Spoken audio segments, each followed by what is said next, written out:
Okay, traders, so here we are. We're basically at the task section where I'm going to obviously just go through a few examples with you. Obviously, it will help you just clarify some of the learning we did in the cumulative delta learning section that we've just come off the back of.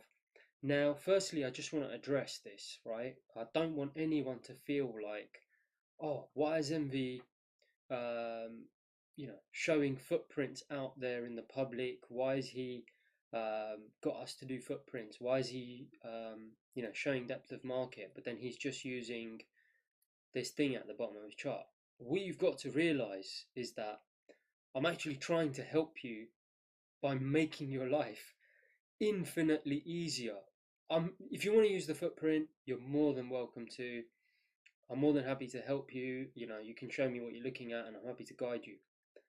If you want to use the depth of market, by all means, stare at the depth of market. I'm not going to do that because I've explained in detail and in depth why.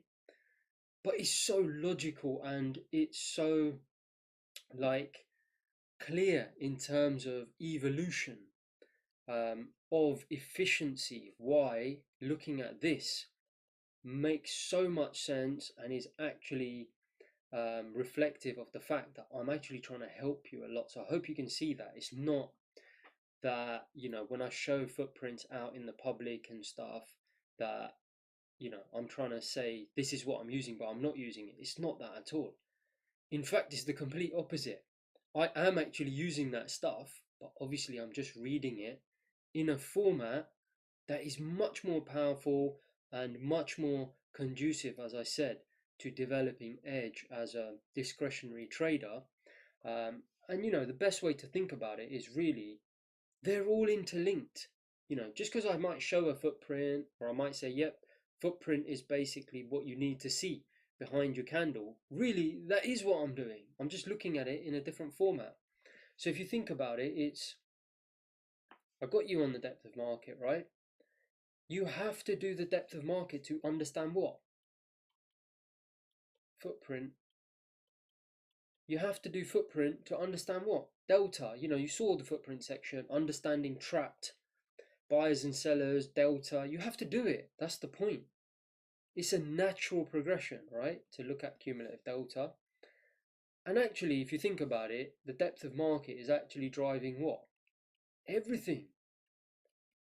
Profile, depth of market is driving, obviously, VWAP, right? What is behind it all? It's the depth of market. So at the end of the day, you have to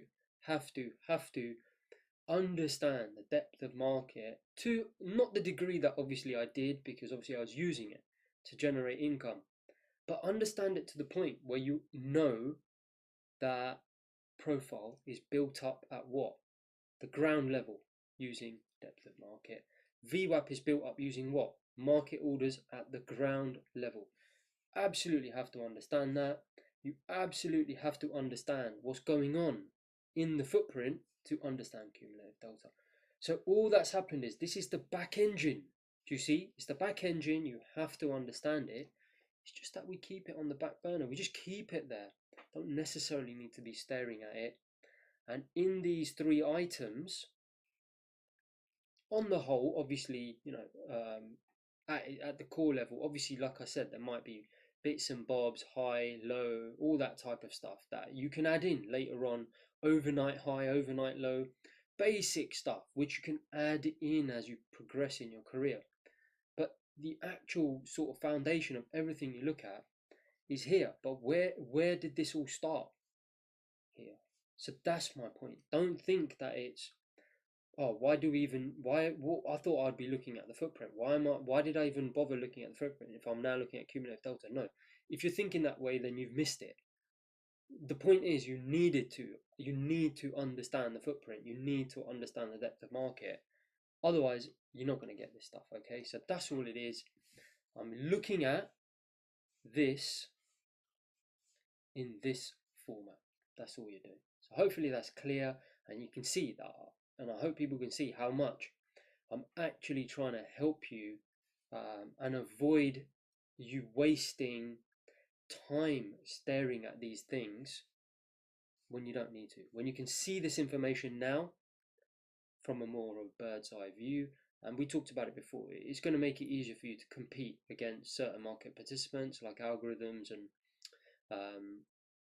very sort of microscopic type um, traders, or again HFTs and things that we talked about that are just going to have too much speed for you to compete against. So it's just taking that small step back, and actually a small and a large step back, many different perceptions, so you can start to use your strengths.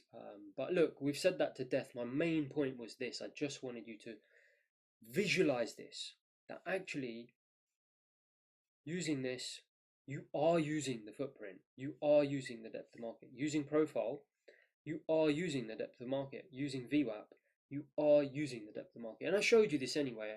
If you think back to, I believe it was stage 1, and we slowly started stripping out the profile from the depth of market and doing what? Putting on chart. And I showed you, what is the chart? The chart is the depth of market. It's just got more market orders. This is my point. Cumulative delta, what? It is the footprint. It is the depth of market. It's just more of a bird's eye view. All right, so I think you've got that now. Let's move on. So what I've done is, and I hope you find this useful, is I was looking back at the last section, and I thought, why don't I just do a table, nice table for everyone, because I know they might get a little bit forget about, because you're not used to seeing this, right? Obviously, I've seen this a million times, so sometimes I apologize. I might just take it for granted that, oh, there's absorption in cumulative delta, because obviously it has this discrepancy with price. Oh, there's some stop outs. Oh, there, everything's normal. So I apologize. I may be going at pace. So I realized it would be helpful for you, I hope, to have a table, okay? Keep it in front of you and then eventually, after a month or whatever, or 2 months, there's no limit. I don't care if it takes you a year. Eventually, you'll be able to just see it and just know, okay, there's absorption going on here. But in the meantime, I hope you find this useful. And initially I thought about higher highs in price and higher lows in delta, and I just thought, you know what? That's the way I see it described sometimes. Bearish divergence in cumulative delta. It's just way overcomplicated. It's as I said, keep it basic, all right? As long as you give it wiggle room, understand it, just at a sort of simple level, believe me, that's enough. So what do I mean by that? So the way that I've written it out, right, is quite different to how you might see delta divergences written out. So basically, what is going on when the way that I've done it is I've done price versus cumulative delta. So like I said, you can print this out. All we're looking at is price versus delta, right? And we've been through this in the last section, but I just want to show you what I mean in this table. So when price and cumulative delta are moving the same, right? So price goes up, delta goes up.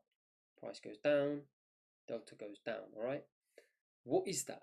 It's just normal, right? What can we infer from that? Everything's normal. Market orders are aggressive in one direction, price is aggressive in one direction. Nothing for us to worry about if we're long and the market is obviously moving up and delta is also moving up. Everything's all right? It's just normal. It's what you expect 90% of the time. Then the next condition where something is odd is basically absorption, right? So what happens when you see this and you've got this printout? Just remember, it really isn't complicated, okay? Don't get yourself tied up in knots with higher lows, higher highs, and don't. All you got to think is, look, if delta is ahead of price, or I've put here price is lagging the delta, then we've got absorption, right? So if price is, for example, going up and then comes down and then goes up, but delta just goes completely crazy, like, obviously I've exaggerated here, but delta moves up more than the price does, that's absorption. And same for down, if price goes down but delta goes down more, so the price is lagging the delta, that's absorption. All right, that's all you got to remember. So if the price is going down like this, but the delta is going down a huge amount, it's absorption, right? We've explained this obviously in the last section. And then just the opposite, really. If price is, much stronger than the delta, so if price is really going up high, and the delta is just really pathetic, that's more stop outs. There's not participation in the move, right? So it's probably more likely to be, as I said, people just getting stopped out, and you really don't have much. You can see here the price has just gone crazy, and delta hasn't. And then the same thing on the way down. Could just be stop outs before moving back up again, and therefore you'll just see delta kind of do not very much. Can you see that? Delta is just kind of lagging. So price is ahead, as in price is moving more than delta, and what that's likely to be is just some stops, because the market's not interested, for example, in going down, so you don't have the participation. The only volume there is really people getting stopped out. So hopefully this is useful. And then finally, we can just think a little bit about what I said about the delta being neutral. So look, we've said it before in the last section. When it's at 0, the CD, cumulative delta, I'd prefer, if I'm long, for obviously the market to be long, right? I want people to be long if I'm long. It's really as simple as that. So if we're above, then the market is, inventory is long, it's net long. If we're obviously below, so this will be minus, it's net short. I prefer that. The caveat to that is, and I've put it here, is when we overstretched, right? So I'm going to show you this now. We might be like long 10, 15,000, right, net contracts. That's a huge amount to be long. I don't mind going short in those circumstances because obviously it's overstretched, all right? Or like I said, if we're sort of, at 0 and then we come down and then we go above and then we fail, and then I think, all right, the inventory is changing short and I want to get short, we'll look at that. But you've got to kind of just over time, just observe it, and it will become obvious to you. Now that I've pointed out this sort of neutral element, it will become obvious to you over, as you practice it more and more, and you see what the significance is, right? And obviously over the coming weeks and months, I'll try and point out some examples and include them separate to the course if I can. And I'm going to be honest with you, this is really one of the main things I do look at, and the reason for that is because if you notice my entry and exit section, you've seen I don't, on a day VWAP chart, so on my volume chart, whether it be 2-3,000 or 5-6-7,000 volume on the ES or 2-3,000 on the CL, you've seen I've got those high-low bars. I'm not really interested in microscopic order flow. And why is that? Because it's just 5%, right? You've got to take this thing with a pinch of salt. I'd much rather that you just didn't get it. I just can't understand order flow NV, but this, I can nail it. Guys, you're gonna absolutely be fine as long as you can do this bit, all right? Where you're gonna have problems is you don't understand the narrative. You don't understand what the market is trying to achieve. You're gonna have big problems, right?